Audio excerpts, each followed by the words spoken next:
The US administration is in trying to erect a national regime of secrecy, a national regime of obfuscation, a regime where any government employee revealing sensitive information to a media organization can be sentenced to death, life imprisonment, or espionage, and journalists from the media organization with them. Julian Assange created WikiLeaks to close the gap between whistleblowers coming forward and the public's ability to see the information they bravely provide. He is currently a political prisoner in the Guantanamo Bay of the United Kingdom, Belmarsh Prison, awaiting the second phase of his extradition hearing, which begins on September 7, 2020. All 18 of the charges against him relate to the material provided by a single whistleblower, Chelsea Manning. The US State Department says it is bracing itself for the latest batch of classified information to be published by the whistleblowing website WikiLeaks. It's thought the leaked documents will include reports from officials in Washington and diplomatic posts around the world, and many fear those diplomatic cables will embarrass the US and its allies about the way they conduct international relations. Chelsea Manning, soldier, network security expert, and analyst, became a whistleblower, torture victim, political prisoner, Maryland Senate candidate, and an activist as a result of her experiences in the U.S. military. Manning began communicating with WikiLeaks in 2009 after first contacting the Washington Post, the New York Times, and Politico. Self-described journalist Adrian Lamo reported Chelsea to the FBI on May 25, 2010. On May 27th, Manning was arrested outside Baghdad and spent over 75% of the following decade in federal or military custody. She is the only U.S. military whistleblower and journalistic source to be convicted of espionage. No evidence was adduced to that. There was no claim of that. The only claim was that he was a whistleblower giving information to the public via a media organisation. It cannot be the case that when a journalist's source gives the information to the media for noble reasons, that they are charged with espionage. There's no relationship with a foreign power. It is an attempt to set a precedent to shift how journalism is done in the United States, to make the security services uncriticisable in practice. On February 18, 2010, WikiLeaks posted a diplomatic cable from the U.S. ambassador to Iceland detailing the pressure campaign mounted by the United States in an attempt to influence Iceland's financial future. Though widely unreported, the release of the Reykjavik 13 cable resulted in the recalling of the U.S. ambassador and his subsequent firing. The remaining 251,286 diplomatic communiques, now known as Cablegate, dropped late that year, sending shockwaves through the halls of power and the US media. Would you ever consider not publishing something that was leaked to you? Would I ever consider it? Of course, we've had many occasions to consider such matters in theory, sometimes in practice, but we don't, unlike every other media organisation on the planet, we don't operate ad hoc.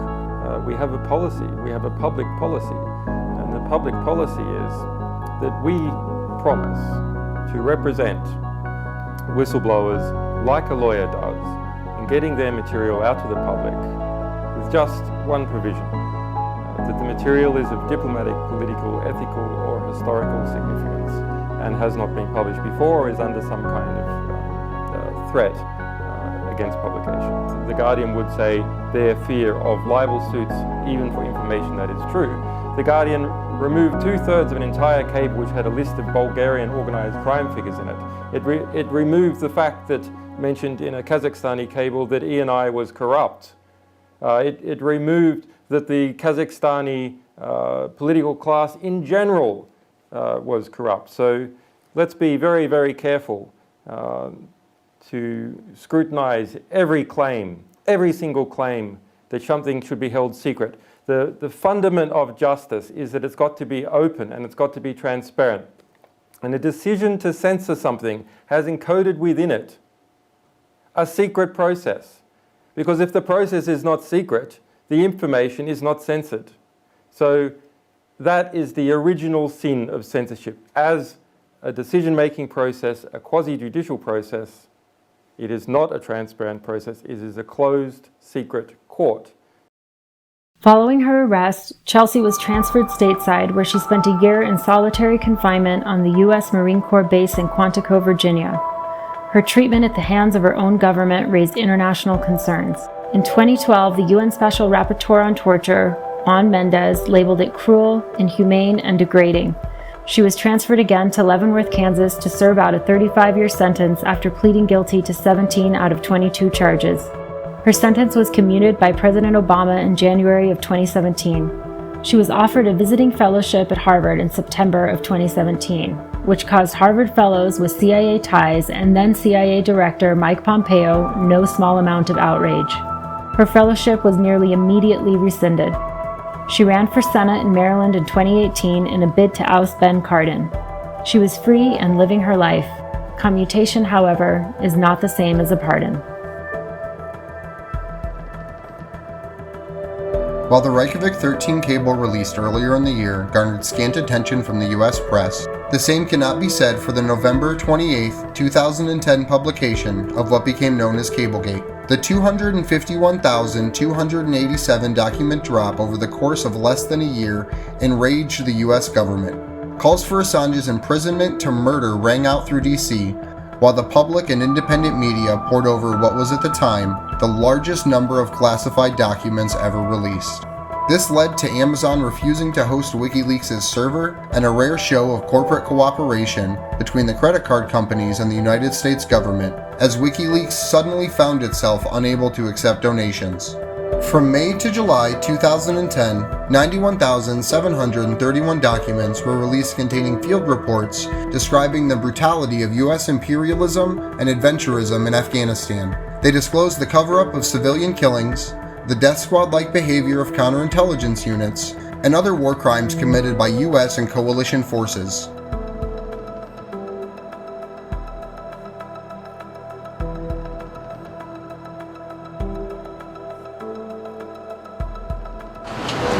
WikiLeaks has released more than 700 top-secret US military documents which provide intelligence assessments of nearly all those detained in the infamous Guantanamo prison.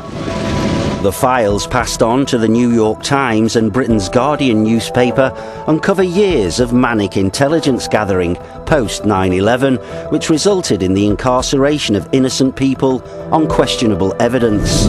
In some cases, the ownership of a certain model of Casio watch, thought to have been given to Al-Qaeda students, was enough to get a one-way ticket to Gitmo. There are currently 172 individuals still held in the camp who are rated high risk by the Americans, despite President Obama's vow to consign the camp to history. During this same time period, WikiLeaks released the Collateral Murder video, which showed a US Army Apache helicopter opening fire on civilians, killing more than a dozen people, including 2 employees of the news outlet Reuters, as well as the first responders, and critically wounding 2 children on their way to school. In February 2019, Chelsea Manning received a subpoena to testify in a secret grand jury against WikiLeaks and its founder Julian Assange. Objecting to the secret nature of grand juries and the use of them as political weapons, Chelsea Manning refused to comply. On March 8, 2019, after being found in contempt of court, she was placed in solitary confinement for 28 days and spent a total of 62 days before being released from federal custody. More than 330,000 documents make up the Iraq War Diaries, which were released in full on October 22, 2010.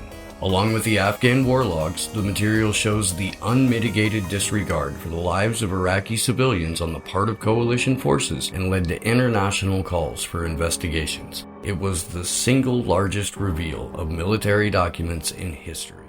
The Guantanamo Bay files were released in late April of 2011.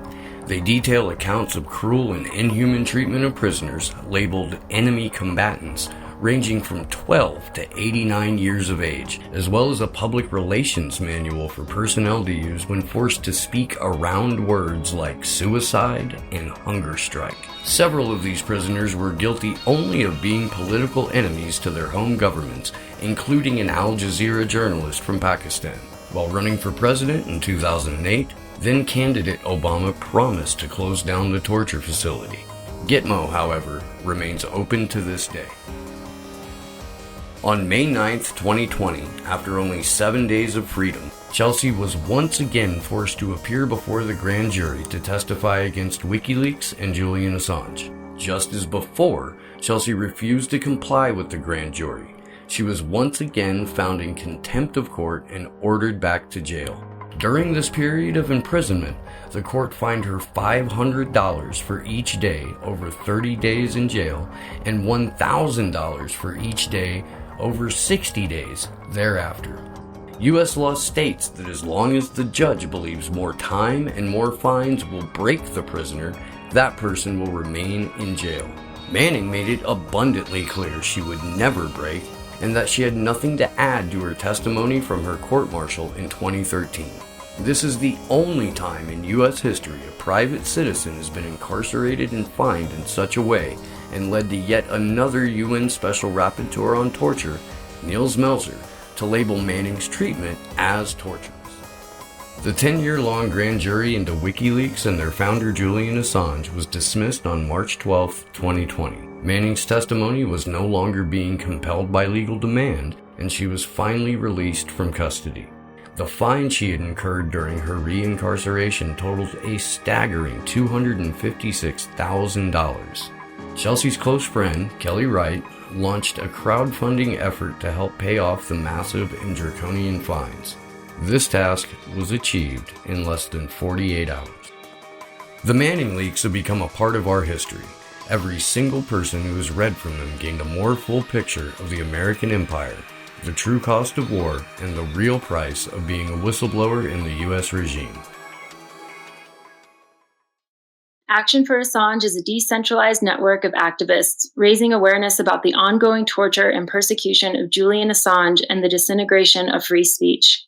To learn more about us, find us on social media or go to www.action4assange.com. You can also watch our twice weekly online vigils on streaming platforms everywhere.